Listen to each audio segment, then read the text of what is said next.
Welcome to House of Whimsical Terror. I'm Esther. I'm Mary. And we're speaking to you from Tucson, Arizona. And we're telling real stories of the fantastical. All of our stories are true or told to us as true. And we occasionally alter names to protect privacy. And occasionally we alter locations For the same reason. Yep. So today's story is Park Street Spirits, Esther. Yeah. Yeah. So I attended the U of A quite a while ago, so long ago that there were two theaters that no longer exist there. There was Park Street Theater and Studio A, which were raised, I don't know how many years ago, to build the new facilities there that have made it into a really incredible new theatrical complex. Right. But back then, they were two separate theaters that, you know, people doing their masters at the U of A in theater could do their master's thesis there, or they would have like a studio series that was kind of a smaller, more simple version of things, whereas the main stage where all the big productions happened. Right. So what happened with me is I was stage managing a show in Studio A. Studio A was just a black box theater, you know, just, you know, chairs and risers that you could move around. So very bare bones. Yeah, just four walls. You learn how to create it. It didn't have a bathroom. Oh. Which is not a scary thing, but it's kind of important to the story. Could be. Yeah, it could. Yeah. Next door, Park Street Theater. That's where the bathrooms were. So actors and during rehearsals and audience during the show had to use Park Street Theater's bathrooms. So I had keys to both as the stage manager. So I lived way over on the east side, way over by Davis-Monthan Air Force Base, which those of you who are not from Tucson know, it's way really over far on the southeast side. Yeah. And I didn't have a car. So I stayed at the university all day. I had a fencing class in the morning and then was, you know, stage managing till like 10 o'clock at night. Wow. And I would get really tired. So I would try to find places to kind of sleep at the university, but there really wasn't much around. And one day I thought, you know what? I've got these keys to Park Street Theater. Park Street Theater had these really cool, old-fashioned chairs. They were like those red leather chairs with kind of the iron grill work on the arms. Oh, yeah. But, you know, it was like a cushion of about a foot and a half of like just cushiony yumminess. And I thought, you know what, I'm going to go into Park Street, just take a nap in there. Right. So that's what students do. Yes. And this student was exhausted. So, you know, I'd just be walking around thinking, all I want to do is sleep. All I want to do is sleep. It's like torture. And so I went over to Park Street and I opened it up. There was no one in there. And I turned on the light in the lobby and then walked through the lobby into the theater proper where the audience was. And I walked in, lights were all off, and I just sank down into the chair. And I did something you're not supposed to do in theater. So don't do this. And I put my feet up in the chair in front of me because I was just trying to like sort of lay down, rest my eyes. And I fell asleep. Like just, you know, kind of that sleep. And then it must have been maybe a minute and I was wide awake. Like just all of this like fear and anxiety running through me. And I thought there is something behind me and there was something under my legs. Whoa. And so I was afraid to take my feet off the chair and put them on the ground, but I was more afraid of what was behind me. So I got up, I stood up and I thought, I want to get a good look at that. And I don't know why, but I turned around and right where I'd been sitting, like kind of leaning over the seat was this creepy looking dude. He had like this grin that I can't even describe. Like it just evil and ill-intended. And kind of sleazy at the same time. So I ran out of there and walked through the lobby, closed it, and now I'm like wide awake. Have all this anxiety running through me. That's terrifying. So I thought, you know what, I need to talk to my academic counselor anyway. So I'll go over to I think she was in the Harville building at the time, and I'll go over there and see if I can see her. So I got there, and sure enough, she had like a short line of people waiting to see her. But I thought all I want to do is be around live humans right now. So I sat down at the end of the line. People were sitting in line against the wall. There were no chairs. And so I sat down next to Greg, the young man who was there waiting.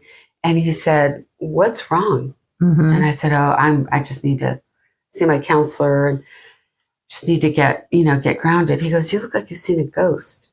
Oh, wow. And I said, "Well," and I told him the story. And he looked at the young woman sitting next to him. I think her name was Dodie. I can't remember. And he said, "She doesn't want to talk about this." And then he looked at her. He said, "Can I tell her?" And Dodie nodded her head. And he said, "We were in there working on a show one night, and weird things would happen. We'd have tools, and the tools would be moved. They were working on the set. Lights would go out. The lobby light especially, I guess, would come off and on, even though, they'd turn it off to save energy, or they'd turn it on because they were doing some of their work in there, and it would just switch." So he said the worst thing that ever happened, though, is they were painting the floor of one of the sets, and suddenly the lights went out. And they both whispered to each other, "We need to get out of here." So all the lights in the building, it was nighttime, so there was no light on. And he said one of them whispered, "Let's just crawl over till we can feel the wall," because they couldn't see, so they didn't know where they were going. So they did, and then they stood up and they found the back wall, and they were doing kind of, you do like hand over hand to kind of guide yourself. They were going to guide themselves around the side and then out the back door. And he said suddenly, Dodie whispered to him, "There's something with us." And he said, "What do you mean?" She said, "There's something next to me." There's something next to me? And he said they both stopped and froze for a minute. And they could feel something, but it seemed really big, like bigger than a human. But whatever it was, when they continued on to get the heck out of there, they could feel as though something could see in the dark, but was mocking them and putting hand over hand next to them. They could hear it. And they could, so they got to the end and they ran out the door. And after that, he said, we never went in there at nighttime, and we always left the back door open while even in the daytime when we're working in there. He said, and we've seen other things in there. He said, I wonder what the person looked like that was behind you. And I said, well, he was like a man, like maybe in his late 40s. And he said, yeah. And he started nodding like he knew what I meant. And then he said to me, he was big, but not, he was more stocky. I said, yeah, didn't seem super tall, but stocky, yes. And he said, and he didn't have like dark hair and not white hair. I said, exactly, salt and pepper hair. And he said, and he had a grin on him that looks like he does bad things to children. And I said, that's exactly who I saw. Like and there were other descriptors that he gave me, but they were absolutely the same as this person. He goes, we've seen him in there and we've seen others. And then it occurred to me when he said that, I didn't tell him this part, but it did occur to me later when I was walking back over to Studio A for rehearsal.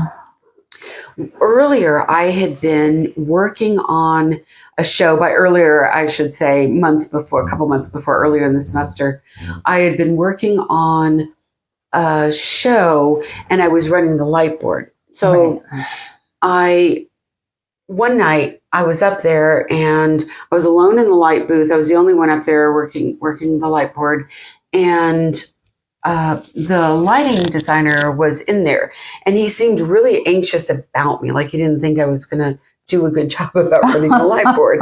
And a lot of people didn't know I already had experience in theater. I already had, years of experience in theater, but also, I had been to the College of Santa Fe and had done plenty of tech work there. And so anyway, this one day, during the show, one of the lights flickered, then ghosted, and then went out.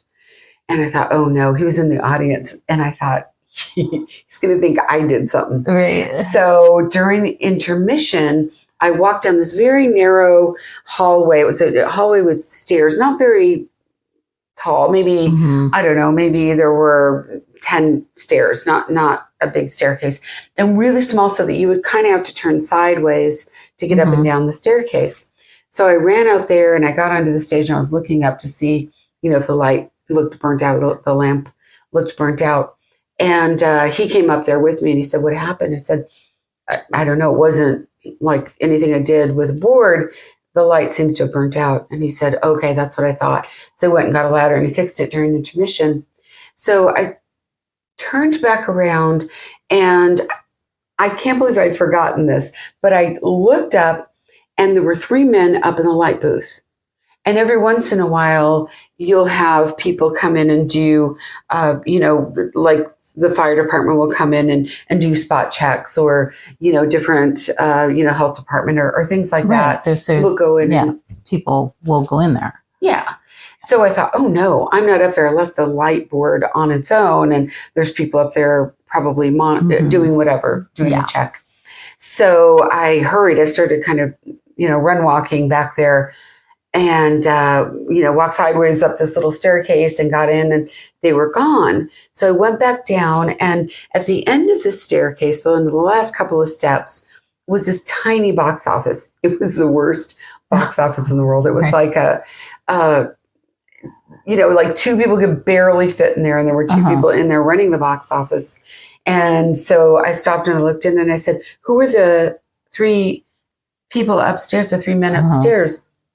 And they looked at me very strangely and they said, Esther, you're the only one who's gone up and down those stairs since we got here. Oh. And I said, well, I saw 3 men up there. And they said, you may have, but what I kind of passed it off to is there was some kind of a reflection, because light booths are covered in glass. So there was a reflection that made me think there were 3 men up there. Maybe. Yeah.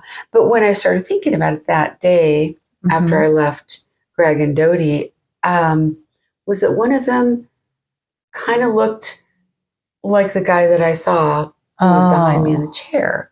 And I thought, that's odd. But I just let that go. And they said they had seen him and others.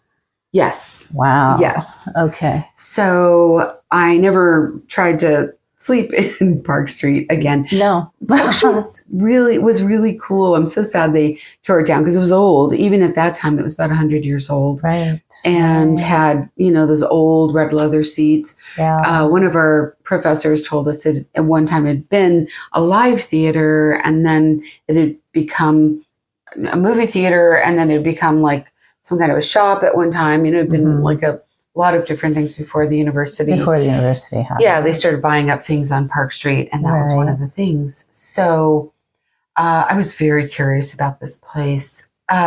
When I was working next door on the show, I started asking people, has anything strange ever happened to you in Park Street? And almost everyone had an answer. Bonnie, who actually also went to high school with, was the lighting designer, but she also ran the light board for my show that I was stage managing. And when I asked her, she said, oh yeah. She said, one day I was in there, I designed the set for one of the shows, and it was a really cool show. It had a big skateboard ramp on it, and the whole thing was white, like the entire set was white. But she did all the painting herself and the building and everything. And she said I would be in there till late at night. And this one night I was painting, and I'd been painting for a long time, and I was almost done. And I got to finally the last part. And she said, I stood up and I turned around and looked at 2 seats in the audience, and like held out my paintbrush, like, and then pointed to the set, like, what do you think? Oh. And she realized there was no one there, but the entire time she'd been painting, she had had a feeling like people were in those seats kind of watching her create the set. Another time I went into Park Street, and this is after that occurrence again. I don't even know why I did it. It was very scary, but I went in and I sat down on the arm of one of the chairs. I had the front door propped open, so, there was sunlight kind of coming into the lobby, but I wasn't in the lobby. But I had the lobby lights on, but no lights on in the theater. And I was sitting in there, and one of my professors came in, and he said, "What are you doing in here in the dark?" And I said, something weird happened to me here the other day, and I just thought I would sit and see if anything else happened. And he said, "Oh, that's not a good idea." And I said, I know I shouldn't be in here alone, but, Yeah, when a professor says that. Yeah, he said, no. He said, there's something in here. And I said, what? Oh. And he said, I was working on a show, and it was when you coming back, writer. He said, I was working on the show, and I was doing a lot of props myself just to get stuff done. And he said, I'd been working really late into the night and wanted to get everything done and felt really accomplished, but there were a couple things I needed. And he said, I went into the storage. So there was prop storage backstage in a bunch of different places. And one of the places was up in the ceiling area, in that kind of an attic area. And he said, I climbed up the ladder because there was no stairs to it. There was just this old wooden ladder. Climbed up the ladder, got to the very top, and something told me, not now, get out. And he said, okay. So he climbed back down, and he waited till daytime the next day when someone else was in the theater with him. He said, but yeah, there's something in here that doesn't really like us in here. He said, so it's probably not a good idea for you to be in here. And I said, okay. So I packed up and I left. And then we were in rehearsals, kind of really deep into rehearsals for Murat Sa'd. And again, there's a lot of water used in Murat Sa'd. It's a wonderful show. Yeah. It was a wonderful show. I saw. Oh, yeah. That's right. Yeah. So, there's buckets of water, and I was doing something, and the director said, Esther, can you go get a bucket? They used it for some short presentation in Park Street, and they asked to borrow it from our set. And she said it's next door. They borrowed it. So I went to Park Street, and I'm looking around. It's daytime, but it's very dark inside. And I found the audience, the house lights, and they didn't go on. And I thought, oh, maybe they're connected to the board. The board's off. I didn't know why, but the lights wouldn't go on. And so I'm in the back, and I'm looking around, kind of trying to use the very dim light coming in from the lobby to see if I can find it. And I can't. And there was no ghost light on. As you know, every theater has what we call a ghost light. And it's everything's turned off, but there'll be one lone light, usually in the middle of the stage or the middle of backstage, and nothing was on. So I went next door and I said, hey, can't find it. Do you know exactly where it is? And the assistant stage manager, who's kind of mean, and she was really short-tempered with me all the time. And I don't know why, because I did above and beyond everything. And she said, it's backstage. It's right backstage behind there was one opening, just kind of the size of a large doorway. And so I go back there, and I'm not finding anything. And again, I can barely see. My eyesight was really good back then, but I could not see anything. So I went back again, and she's like, I said, the lights won't go on. I can't get them turned on, and I can't see. And she said, there's a light backstage. It's on a string, and it's right in between the doorway, the two door frames of the doorway. It's right there. Just pull it. So I went, and I can't feel it. I'm feeling exactly. Can't feel the string. Can't see it. And I'm looking around. Suddenly, something started telling me, it's over here. It's over here. And I thought, okay, great. I'm getting closer to where the bucket is. And I'm kind of feeling as I'm going, and it keeps saying, over here, over here. Suddenly I hear a man's voice say, Esther. And it was coming from kind of the lobby area, and it was a very familiar voice. And I said, yeah. And I hear, what are you doing back there in the dark? It's my brother. So my brother, Brian, at the time was in the Air Force, and he was stationed at Davis-Monthan here when he first joined the Air Force. And he did not know that I was directing a show. I hadn't seen him in a long time because he'd been in, basic training and was busy. I was at the university all the time, and it was really busy because I had classes all day and theater at night. So I hadn't seen him. So I don't know even to this day how he found me. But I guess he'd gone next door to Studio A, and they had said, "Oh, Esther's next door." And so I'm standing in the dark, and I hear his footsteps coming down the aisle and across the stage. And he goes, "Why are you back here in the dark?" And I said, "I couldn't find the string for the light." He goes, "You mean this one?" And he pulls the string, and I turn around. Now everything's lit. And sure enough, the string was right there. It's almost as though someone was holding the light, the string away from me where I wouldn't have been able to feel it. And he walked over to me and he goes, "You could have killed yourself."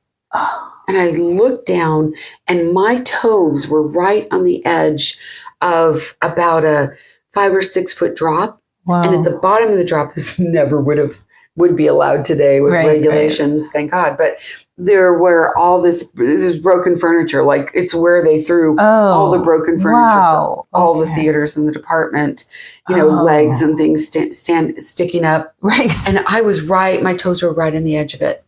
Wow. And he goes, "What are you doing?" Like, he was just baffled. And I said, "I'm looking for a bucket." And he just does this quick scan. He looks over right in the doorway where they had told me it was is an old wooden bucket. And he walks over, because, "You mean this one?" And I said, "Yeah." And I took it from him, and I said, "Do you want to come sit in rehearsal?" So he did. Wow. And that's the most bizarre. Why Brian at that exact moment showing up? How did that even happen? That is really, it's remarkable. Also, like, they weren't going to mess with him, obviously. No, he's kind of scary. He is. He's always been kind of scary. He kind of commands respect, I would say. So, yeah. But wow, what a strange, odd, serendipitous. Yeah, I mean, Brian's not scary in a no, in a dangerous way. No, he commands fit and tall respect. and and very protective of people he loves. That's so right. It's just amazing to me, like, what sent him at that exact moment to make sure he was there to call out my name just before I was wondering, I was like, was it really him? And then you were like, no, it really was him. And I was like, oh, good. Which is even stranger to me. Like, if it was a spirit pretending to be Brian, it would have been like, oh, that's really creepy, but okay. But no, it was literally him. Wow. And how he found me in that moment was just strange. So, here's our Doberman. Yeah. Hi, guy. Hi. He's like, they're scared. I'm going to come. Yeah, I'm going to give them some love. Yeah. So there were a lot of little mini Park Street theater stories, but those are kind of the main ones. Yeah. And, theaters, as, we've discussed many times, they seem to be attracted. Spirits are attracted to them for whatever reason. It might be the extraordinary creativity in that space, or it might be the history of the space, because Park Street had been probably like a vaudeville theater and other things before. Yeah. It makes me wonder if the current relatively newly revitalized University Theater has any stories. I wonder if the ground that it's built on has retained any of that residual. Because the ground holds those stories. Yep. And love when you say that. It would be scary. Yeah, it would be interesting to find out. Yeah. And you have some other stories that are from the College of Santa Fe Theater too. Oh, and we were talking about actually going on location. Yeah. I think we should. I have stories from the College of Santa Fe. We should see if Kim would want to come with us. I wonder if she'd want to do a road trip. So we might do a guest and road trip, but it's not going to be today. No. Today. Thank you for listening in today, though. Yeah, today we're going to end here, and we're going to hope that you'll come back and listen to more stories as we continue to tell. Yeah. So, bye, friends. Bye-bye.